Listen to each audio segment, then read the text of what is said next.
Welcome to Season 3 of the Knack for Business podcast. Over 375 episodes strong, we're here to ignite your entrepreneurial spirit with fresh insights, networking gems, and creative strategies that elevate your game. Question for the audience. How do you grow a business that actually lasts, especially when you're not in a big city and don't have big connections? That's exactly what Birket will talk about today, and how to build a profitable, scalable business from anywhere with the right mindset, planning, and tools. If you're dreaming of starting or growing a business that makes real impact, tune into what Birket has to say about his hard-earned lessons on entrepreneurship, rural innovation, and how small businesses are the true backbone of Canada's economy. Our guest today is Birket Foster from Storm Internet. He's a lifelong innovator, entrepreneur who got his start early at Carleton University, founding mbfoster.com back in 1977. Over the years, he grew that company into a global software firm with 65 employees, selling in 48 U.S. states and 38 countries.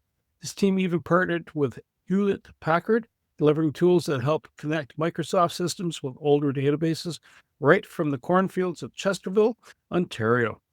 When internet access became a barrier to growth, Birket made it his mission to bring reliable internet to his rural community, eventually joining Storm Internet and helping take the company private in 2003.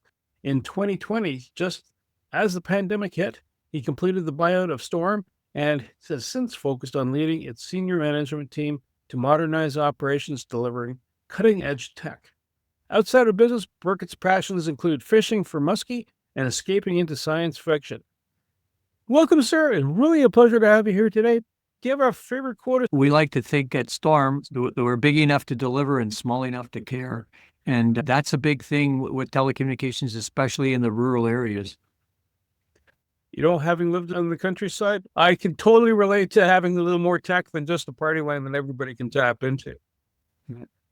So, you started out at Carleton, and how did that all unfold? How did MB Foster come about? What's the story there? Actually, there's a story behind the story. Well, the first thing was I was at Carleton and took tax law and business law, along with a bunch of computer science courses. I had a contract to write a random number generator to help with a prototyping and test system so that people could actually say, if you use this, you'll get this much throughput and so on. It turns out you need algorithms to do that, and they were all published in books at the time. There wasn't the internet. And so one of the problems was those books were expensive because they contained lots of math, and the professors that published them wanted a lot of money for those books. Well, they needed like $600 worth of books. Only a company can actually deduct the books.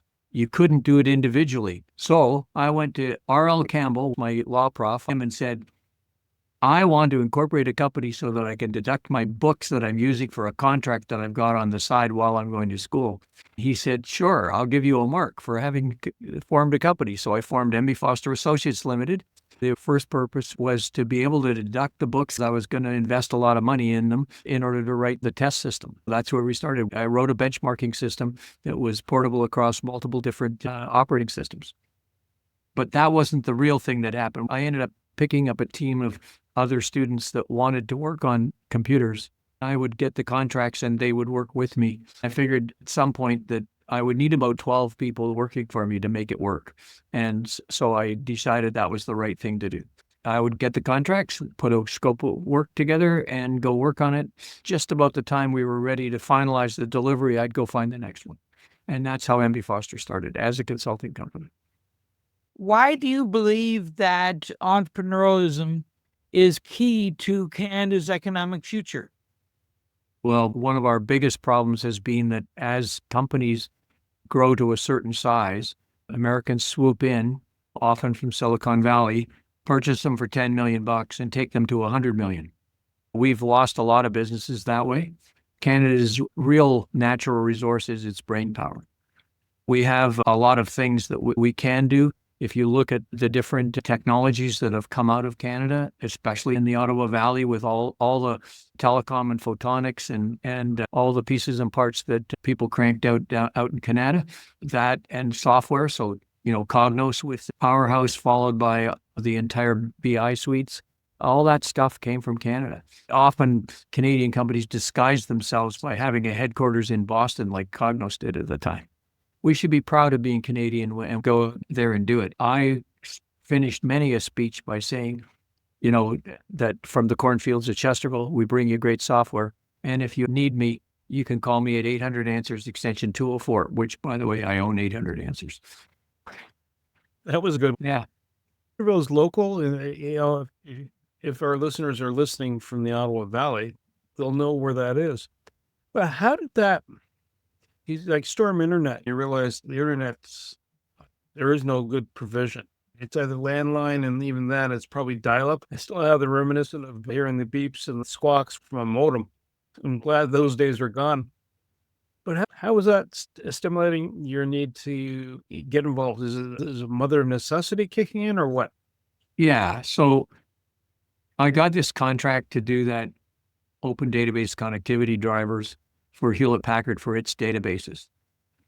And it allowed the Microsoft world to talk to the mini computers and mainframes that HP made. And we ended up having to travel to Cupertino to visit with them and spend a while in, talking with them and doing meetings about what's the next release going to have in it, how are we going to test it, blah, blah, blah. So they decided they had video equipment for HP itself. So they're a big company. We discovered that there was a room you could rent from Bell Canada downtown 160 Elgin. So I would drive in from Chesterville and rent the room. We would end up having a chat with them about whatever it was. I thought, oh, this is actually quite good. Not as good as going for lunch with people, but at least we could get some of the meeting done. And so I started to try and figure out what would it take to be able to do that kind of meeting from Chesterville. It turned out you needed internet, and you have to talk to Bell because they owned the central switch in Chesterville. As it turned out, they said, oh, that's okay. We could get you 256 KB, which if you don't know, that's really slow. But they said, we can get you that, but it'll cost you $32,000. So I thought that was a little expensive. I went out and ran 8 meetings in 6 months for the local area to get those people to know that we were working on getting internet for ourselves, and would they also be interested. It was an interesting time. Ross Video and ourselves and a sonar company out of Finch all got together to talk about hiring engineers in the rural areas because that was also an issue.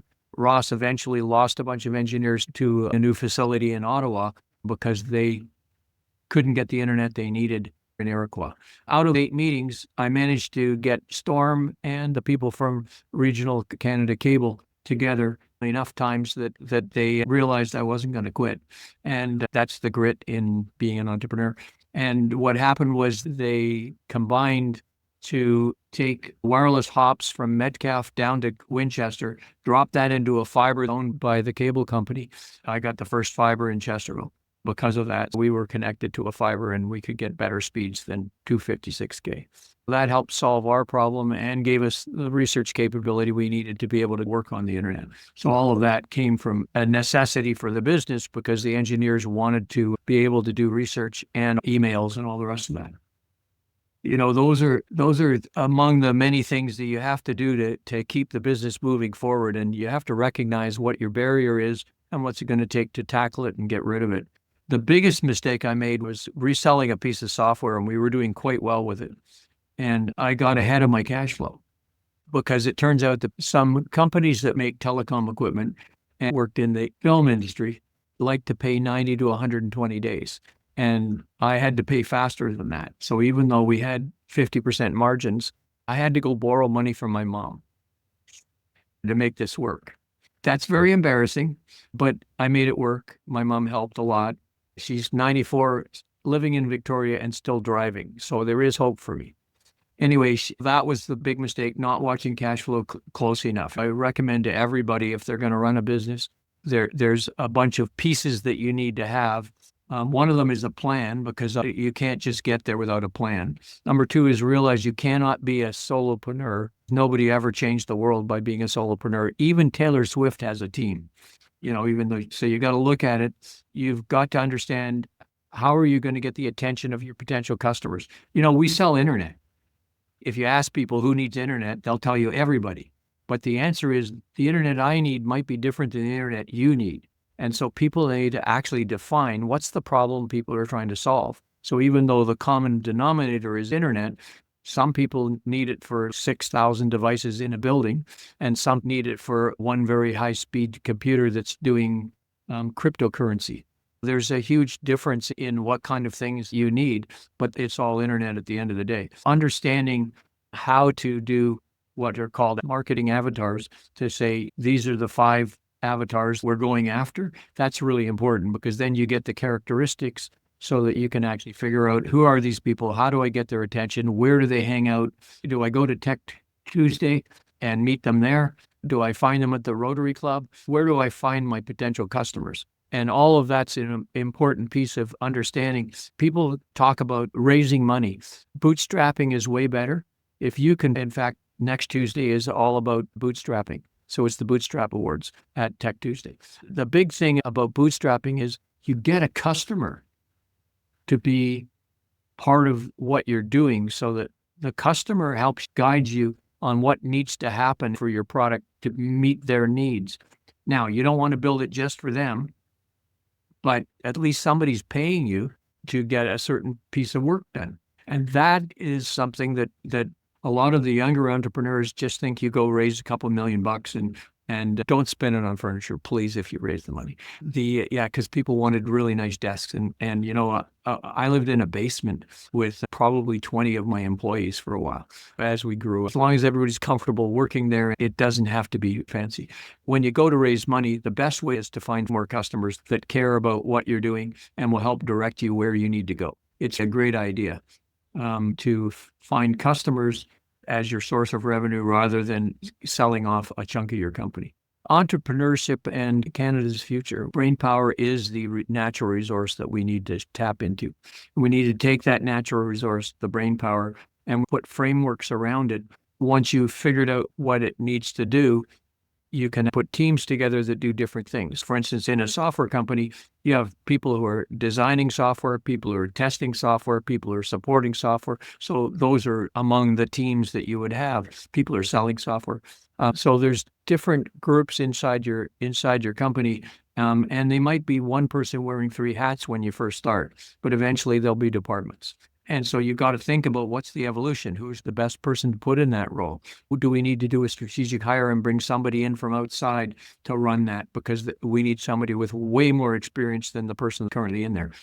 Not to take away from the person who's in there, who's doing their best, but to realize that to go the next level, you're going to need something. In my experience, there seems to be breakpoints at 10, 25, and 50. So as your number of employees goes to 10, the world changes. As your number of employees goes to 25, you got to redo your org chart again. And then 50 is another org chart change. So you have to understand, how do you organize people to get the throughput you need in the various departments? And I think that's also part of the kind of things that people need to think about. Chesterville, turns out that the location was not a disadvantage. It was closer to the airport than Canada was. I could make the airport faster than people from Canada.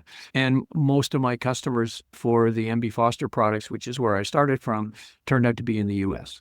I just had to catch planes.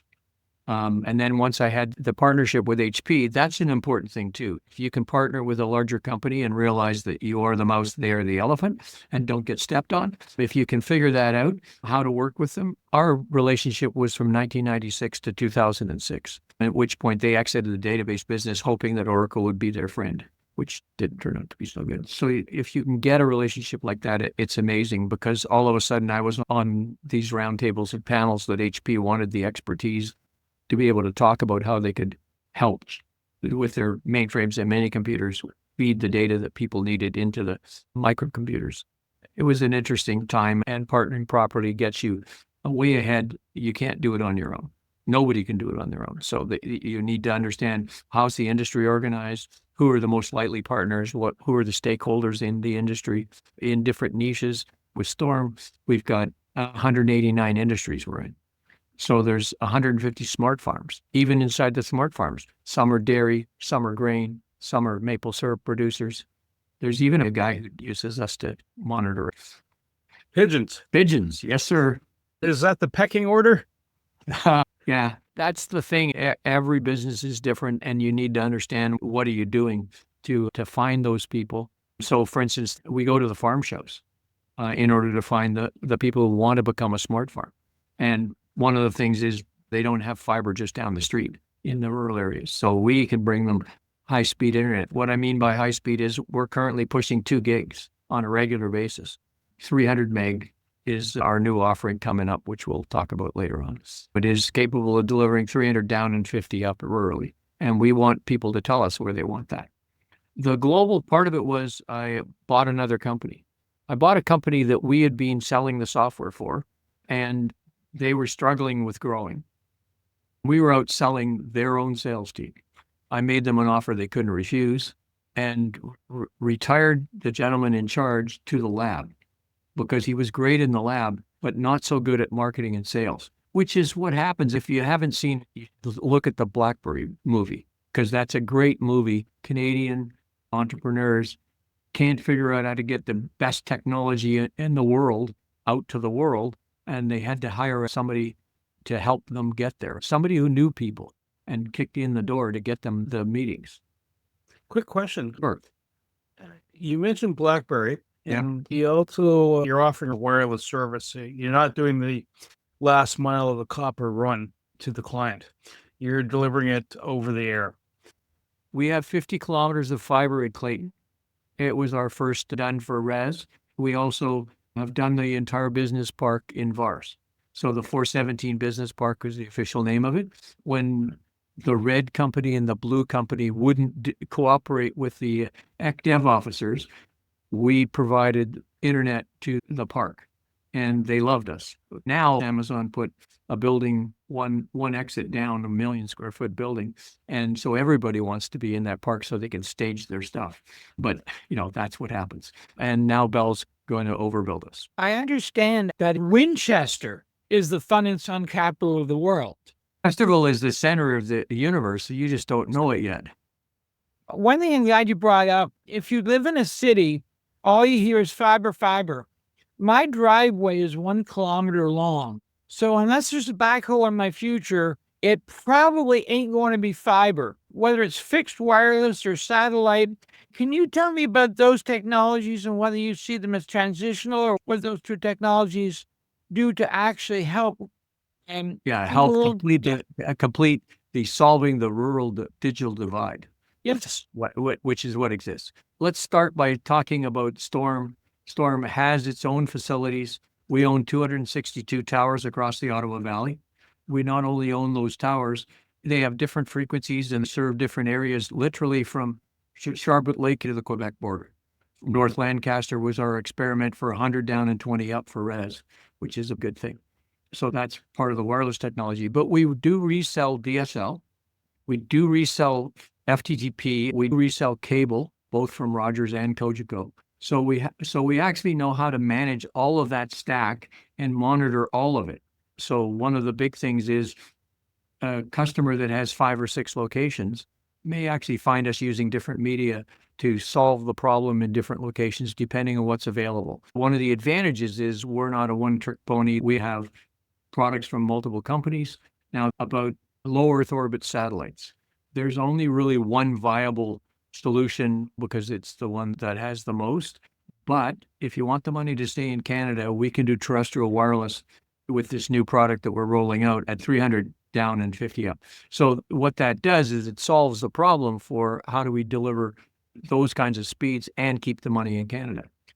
Telesat is going to do something in 2 years' time. It'll be a wholesale satellite. So we could do backhaul from a particular area, but they won't sell it to you. Residents and businesses will not be able to buy this unless they want to pay a considerable amount of money. They're going to expect us to have 50 to 100 customers on a ground station. That's what we think anyway. We haven't seen the pricing yet, but they have missed the window by about 5 years, in my opinion. So it's a big problem because Canadian taxpayer is investing a lot in it. And it's probably more bureaucracy than it is entrepreneur and innovation. So did that get your question on the different technologies? They do evolve. The fact that we can do 2 gig wireless, the fact that the new stuff allows 30 4-kilometer line of sight stuff. And through non-line of sight, it can get 6.4 kilometers. It used to be everything was 10 kilometers, but it had to be line of sight. The world has changed. Plus, it turns out that the stuff inside your building may be more important than the connection to your building. And how your neighbors are, you could get interfered on Wi-Fi by somebody next door that has exactly the same channeling as you do. There's a Wi-Fi explanation on our webinar series at storm.ca/webinars. That kind of will help out probably. Planning for growth from the start. Yeah. So the big thing is I actually took a course that taught me about using your org chart for planning. So you end up knowing what you want to do for business, which has to do with sales and costs. But those sales and those costs, I mean, our costs are 70% people. Between the benefits and the salaries, it's 70% people. And that's typical of a small business. So if 70% of your cost is going to be people, you better learn how to put the most optimum people in each of the slots. And you should look at how many people do we really need to get this done. And so some of that has to do with how many calls a day do you get, how many sales do you need to be chasing in order to make enough money to pay for everybody. All of those kinds of things are quite important for people to look at. And that's why you end up with budgets, and budgets end up with a budget envelope that goes through the department. Eventually, you want the department to own its own thing. The biggest thing as an entrepreneur is you got to trust your team. It's a team sport, and you have to trust your team so that they can do what they need to do to produce the best results for that department. And we actually use a system called EOS, Entrepreneur's Operating System, which comes from a book by Gino Wickman. And we use that to run weekly meetings to deal with what are the issues of the day. And that way nothing festers for more than about a week. So that's an important thing. How often does your senior management team meet? If you say quarterly, you're doomed to failure. So that's one of the things. So planning for growth, you got to think about the fact that whatever you're doing today, if you're planning on doubling your business, you got to think about how many people will I actually need? Do I need to double the people? How many customers will I need? Do I have different customers? So I have a typical customer that is actually getting DSL from us might be spending $60, $70 from us. But somebody who's a commercial customer might be spending $3,000 a month, but they're also supporting 50 people in the building. So there's different classes of customers, and you got to think about how you're going to actually service each of them for the entire life cycle of whatever it is you're selling. Even software as a service, there's going to be different kinds of licenses people need to be able to get that done. So anyway, lots of things to think about. And the KPIs that you need to be measuring are, so in sales, most people are confused by sales. Sales is a really important part of the entire business because nothing happens till somebody sells something. And then there's lots of cascading activities that happen from that. So you end up with having to know how many letters did your team write to people? How many of those got a response? How many phone calls did they make? How many second phone calls did they make? It's supposed to be like 8 phone calls to get somebody's attention. So you got to have people who have to stick with it. Gene that makes them phone again and again because they want to help the person out. I mean, it's really about service. Sales is about matching somebody's problem solution because somebody only buys if they have a problem that they're trying to solve. So you try to get a good description of what that problem is and help them solve it. So you need to be looking at how many customer contacts is your sales team doing. You need to understand, are they running $1 million funnel? What's the average close time? Like those kinds of measurements. If you haven't looked at it, there's lots of books on how to do that. And you shouldn't be a straight up sales. You're better off doing consultative selling. If you need a book, Mac Hannon does a book. He used to teach HP and IBM how to do sales. And it was all about consulting with the customer to teach them how their product could actually serve them better. So Mac Hannon's a good read if you want to understand how to do that.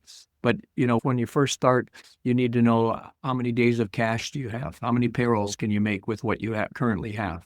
If you make the sales that you're supposed to do over the next 90 days, does that keep you in business? In the very beginning, if you don't happen to have a piggy bank, you're going to be working a lot harder to make this happen. So you better know who the customers are. You better know if you're really matching it or they're just being polite.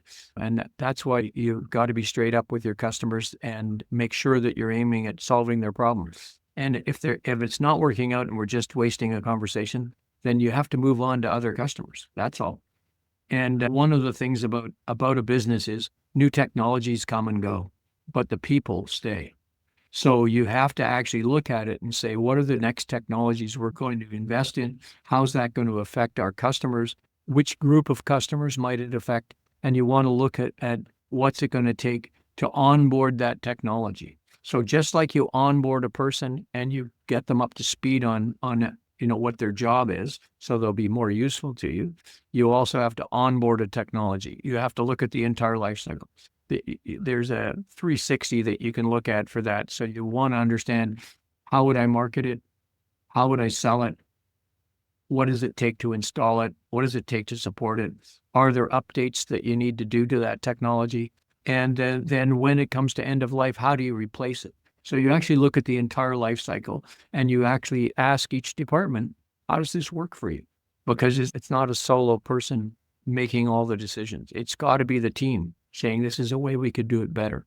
If you're reselling somebody else's product, you absolutely need to ask, do they have a list of frequently asked questions?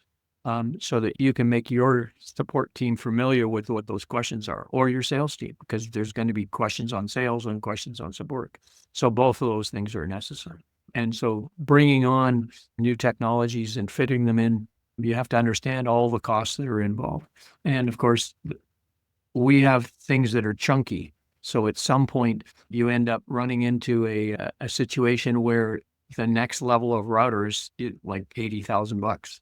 So you have to actually understand, when am I going to get to that point for this area, so that you can actually, schedule that into your cash flow, those kinds of things. And remember that stuff doesn't stay there forever. The other thing is, you may find you need to do maintenance on equipment. And as a simple thing, I bet neither of you have actually ever gone and updated the microcode on your Wi-Fi router at your house. That is true. Yeah. I've unplugged it though a couple of times. Yeah. Okay. So what happens with routers is the manufacturers of those routers, generally speaking, want them around for about 5 years. They will do updates, which are good for security reasons and for performance reasons. And if you're not following along, you may leave yourself vulnerable because the security's gone. So those are the kinds of things that are, the people need to be aware of. When Storm takes care of a customer, especially on the commercial side, they can contract with us to actually manage those routers to the point where we will actually do the microcode updates, so that it'll just a quick little update and reboot and we're ready to go with the new stuff. So we will have tested that in the lab, because we will have 5 kinds of routers that we have, some for commercial, some for res, and we will actually go through the process of managing them to make sure we can remotely access them and all the pieces that need to be with that. So, and that's what happens is residential, sometimes they're so far behind that it can't connect to new devices, as an example. So that's part of balancing innovation when you try to do that. What else are we going to be measuring? As you're describing like the fast moving tech, and you mentioned a couple other things earlier. You mentioned Tech Tuesday. Yep. And you also mentioned the TIMS program. And for our audience that's not familiar, because if you're not in that space, what is TIMS and what is Tech Tuesday? What shows up there and that would make it advisable for companies in Canada or companies at all, going, you should pay attention to these two spaces, and why? Tech Tuesday is a local Ottawa event put on by the folks from Wesley Clover, which is the investment arm of Terry Matthews. It happens on the first Tuesday of every month. And this month happens to be next Tuesday, and it's going to be what's called the Bootstrap Awards. So they award stuff to some companies that actually have bootstrapped themselves. The thing about it is, if you go to Tech Tuesday and find them for Ottawa, you will find that they now record them all. So you can actually go back and look at some things, even if you're in another part of Canada, you'd be able to go see the video of what they talked about. Sometimes it's on HR and mental health issues. Sometimes it's on technology. AI it still is a big topic. So there's lots of things in those areas. So that's something that people could think about. Ottawa has a couple of universities and some community colleges. The program at Carleton University is called the TIM program, Technology Innovation Management. They actually will loan you a student to help you with a problem. And that student is writing a master's paper, which will be 80 pages. And what they do is they do research to figure out how to solve your problem. And they use certain techniques that are extremely good at helping define the problem and deliver a solution. I'd recommend the TIM program to anybody in the Ottawa area. Many universities will have an opportunity to do this thing.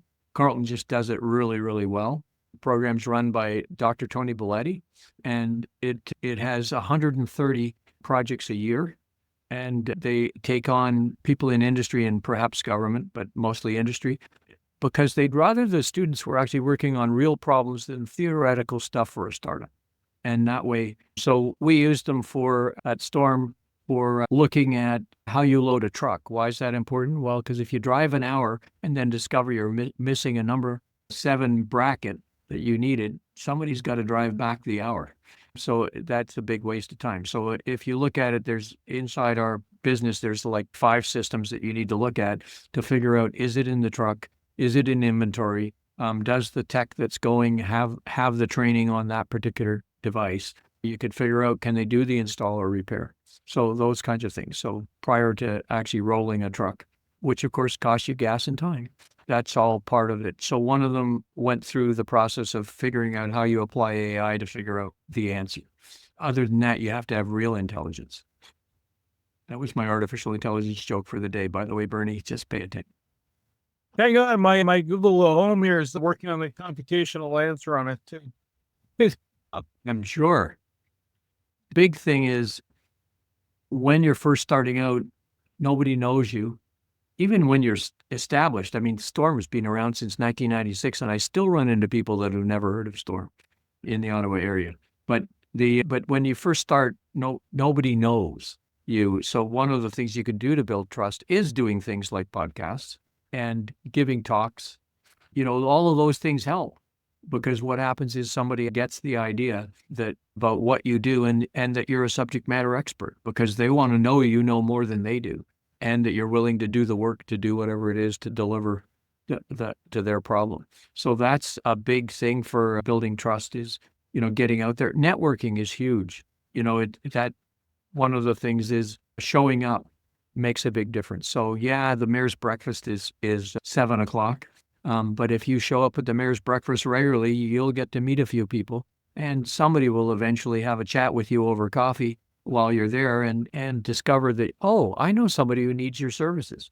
So that'll happen, and that's regardless of your location, you'll find that kind of meeting, and you'll be able to actually, in fact, if there's not one of those meetings, maybe you can organize one. Chambers of commerce, people who belong to associations, all of those things are good places to come and listen to what the issues are, to try and come up with solutions, find somebody who's willing to partner with you.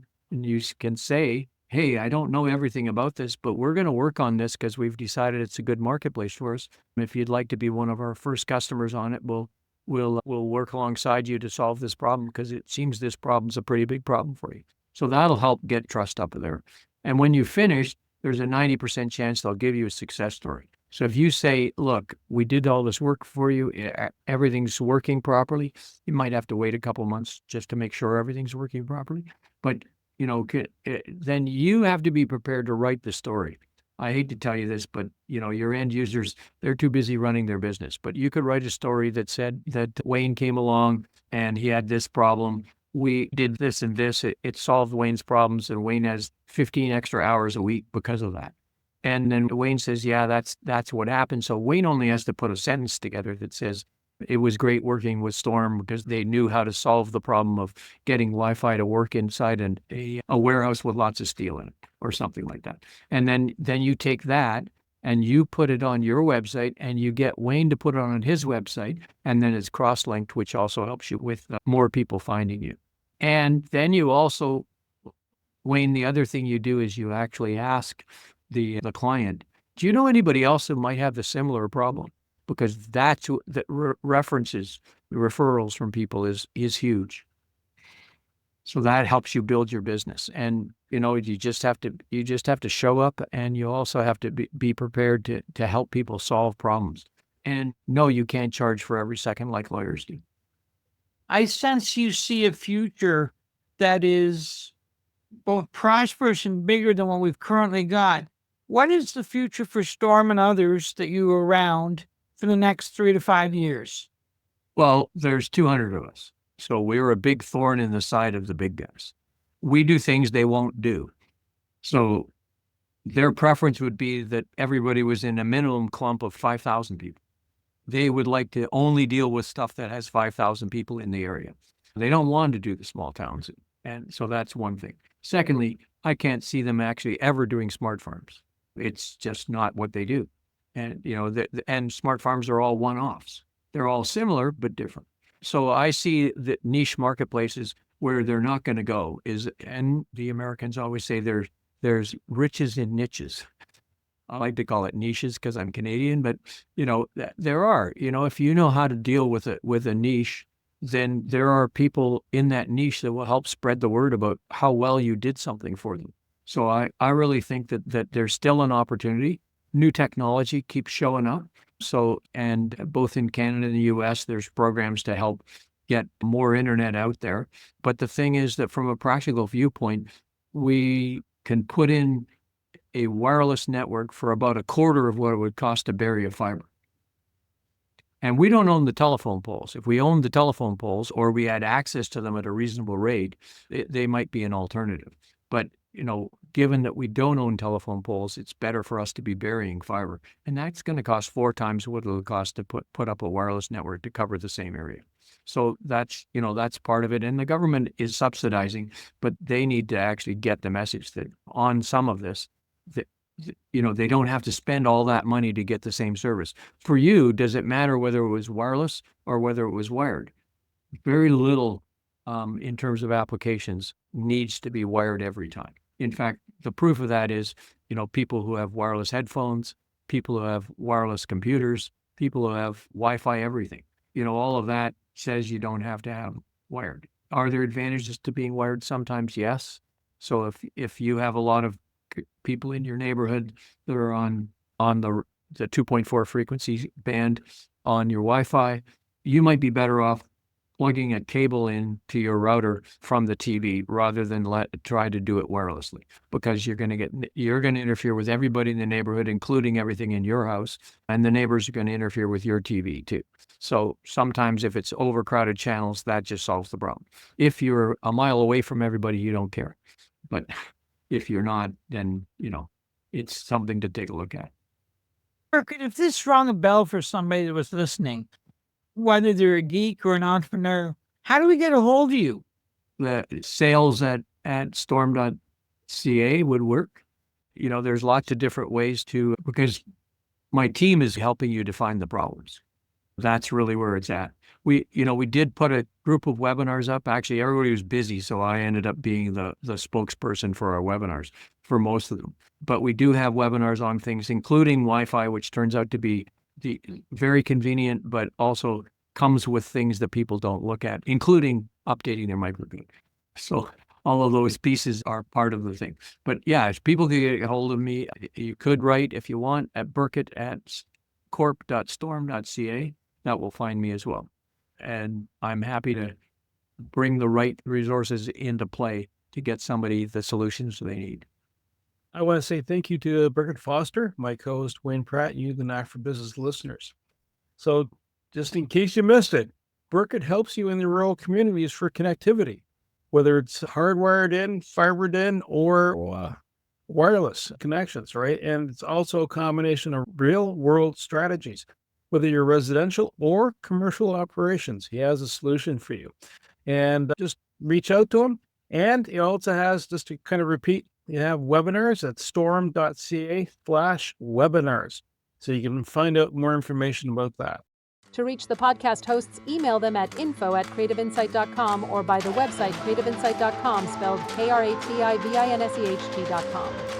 To reach Wayne at his email, wayne@motive8u.ca, that is MOTIVE, the numeral 8 and the letter u.ca, or his website motive8u.ca. If you would like to be a guest on this podcast and share your knowledge, let us know. We would also appreciate your feedback on the content or format. Check the show notes for more details. For these podcasts, we like to acknowledge the support and thanks to the following people. Carl Richards from Podcast Solutions Made Simple, a renowned podcast expert. Fred Crouch, who is the Property Wizard podcaster, where Bernie is a co-host. Jovan Strika from At Hive, a co-working space that is more than just a space.